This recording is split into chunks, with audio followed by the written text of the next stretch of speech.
Assalamu alaikum wa rahmatullahi ta'ala wa barakatuh. Good afternoon, Dr. Ohoya. Good afternoon, everybody, and welcome to our presentation. Today, we would like to present our human resource case study on Polyclinic An-Noor. And our presentation focuses on staff conduct challenges and how strategic human resource management solutions can improve employee performance and service quality. My name is Maid Al-Mahri and my group One Way and Gia, and inshallah you're gonna hear their explanation and their voice later. Here is our roadmap presentation agenda. First, I'm going to explain the executive summary of and objectives of Noor clinics, polyclinics. Then, second, company background. I'm gonna give you a little bit about the polyclinic and Noor. Third, the problem identification. Inshallah, we're going to give you what is the main or the core problems that this organization have. Then, inshallah, Gia gonna explain for you the root cause analysis, which have the ability, motivation, environment, framework, and One Way gonna explain for you the human resource solution for these problems of this company, which is policy, training, performance management, and technology, how to deal. And lastly, I'm gonna inshallah explain for you the implementation and key performance indicators. This slides presents the exhaustive summary of our human resource case study, which is Polyclinic An-Noor. It has expanded repeatedly since 2019 with multiple branches in Malaysia. Since it is a patient-facing service clinic, employees have behavior directly affects patient satisfaction and trust, and it is about, this business is about business to customers.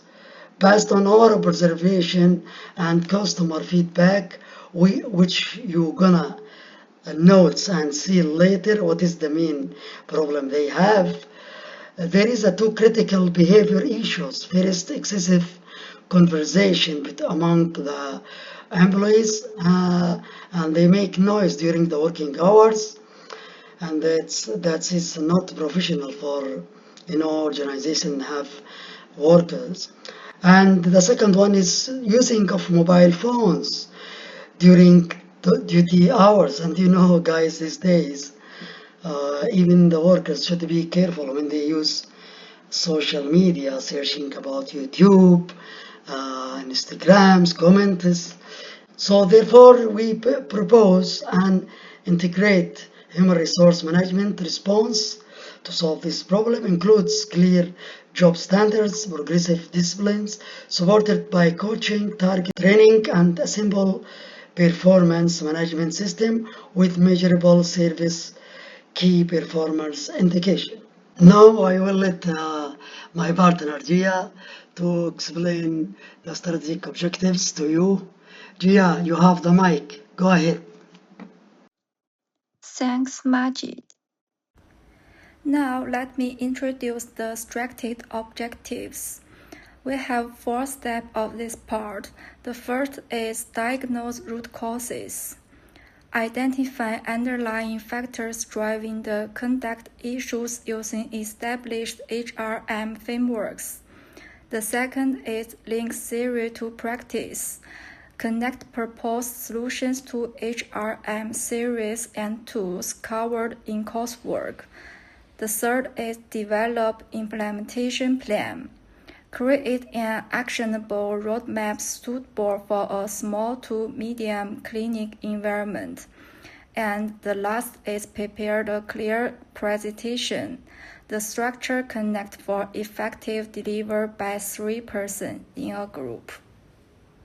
This part is about clinic background. The clinic established in late 2019 during the COVID-19 pandemic by Dr. Wan Muhammad and partners.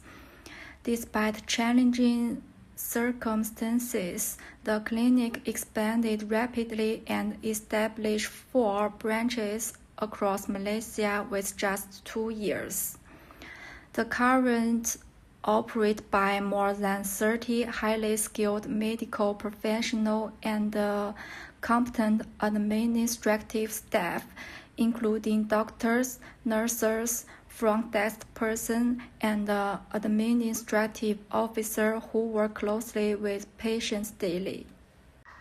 There are 4 competitive advantages: modern medical equipment and up-to-date healthcare practice, strong public trust and positive professional reputation, active community engagement through social welfare initiatives, medical volunteer programs reflecting social responsibility. There are HR problems. From the picture, you can see the evidence of the issue from Google review of the clinic.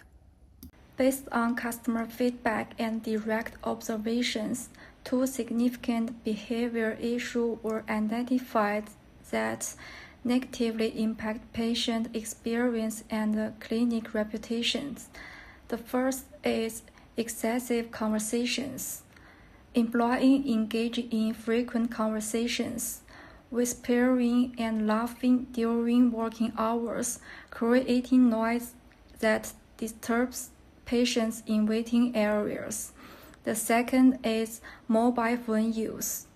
Frequent personal mobile phone use during duty hours, leading to reduced focus, lower productivity, and a negative professional image.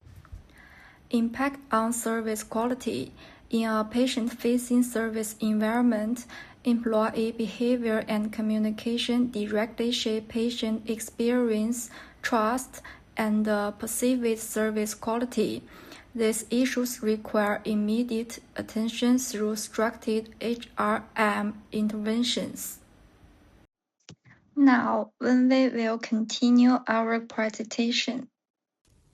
For this part, we looked at the staff conduct issues using the ability motivation element framework.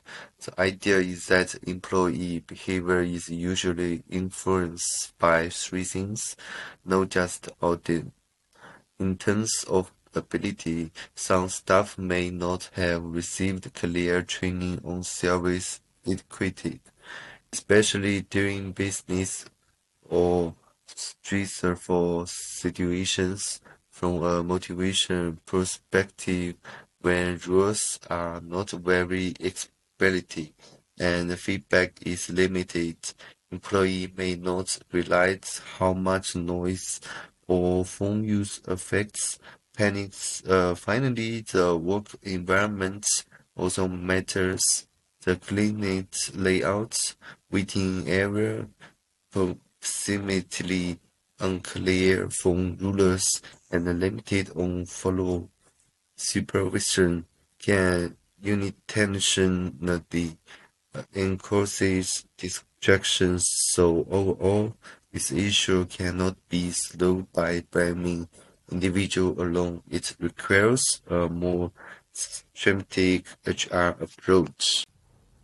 Based on these insights, we designed an integrated HR solutions framework that is practical for a small clean environment. Instead of relying on one single solution, we combine several HR tools.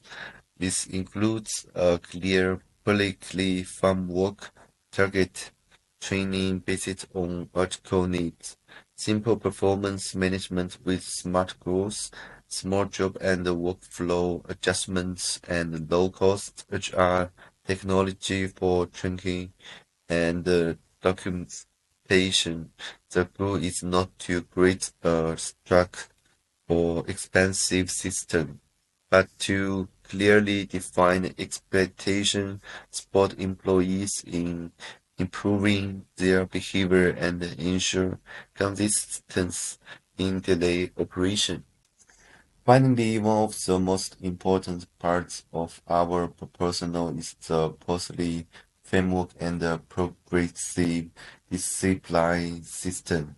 We suggest a simple one-page slide conduct code that clearly explains expected behaviors such as mentoring professionalism in patient-facing areas and limiting personal phone use to breakdown. To make sure the policy is fair and effective, we use progressive disciplines. This starts with coaching, followed by a written warning with short refresher training, then a final warning with a performance improvement plan, and only as a last step, administrative allocation. This approach helps current behavior while still giving employees clear guidance and opportunities to improve. Thank you, Wanwei, for identifying the staff conduct issues. Now we propose a structured training and development plan, a key human resource intervention. So the plan follows these four steps: training needs, with naming training needs, design the training, delivery the training to the staffs, and lastly, evaluation of our solution or training for the staff. So we focus in 4 training models: service etiquette and patient communication skills, and number 2, teamwork and time management, which managing peak hours effectively among or coordinating with the colleagues. 3, compliance and safety. Safety is first, so confidentially ethics and safety protocols, and this is about the soft skills. Number 4, clinic system usage, which is appointments, records, queue management to reduce errors, and this have hard skills and maybe have even soft skills. Here showing the delivery methods, which OGT, which on-the-job training with structures, dimensions, coaching by the clinic manager himself and the senior nurse, mirror clearing via WhatsApp or even QR posters. Evaluation approach, pre or post knowledge checklist, supervisor's authorization checklist, and then the patient complement trend monitoring, and it takes from 8 to 12 weeks. These slides, it shows us 12 weeks. It's approximately 3 months implementation roadmap to apply the proposed human resource solution in a realistic and structured way. In weeks 1 to 2, we set standards by finalizing the conduct code, communicating rules, and starting supervisors walks around. In weeks 3 to 4, we collect baselines data such as compliments, waiting time, and incidents to establish the key performance indicators. In weeks 5 to 8, which is in stage 3, we roll out training through short sessions on the job coaching and micro-learning reminders. In week 9 to 10, performance check, we're going indicators in summary and adjust workflows if needed. We track 5 core key performance indicators: patient complement satisfaction rating, waiting time, incidents, and training compliance rate. So that's the timeline. So this is the end of our presentation. Thanks for your listening. Hopefully that we try to help this organization, Polyclinic An-Noor, to improve their staff behavior and improve their skills, and hopefully at least we applied something that we studied in the class. And if you have any questions, we will be glad to answer it. Thank you.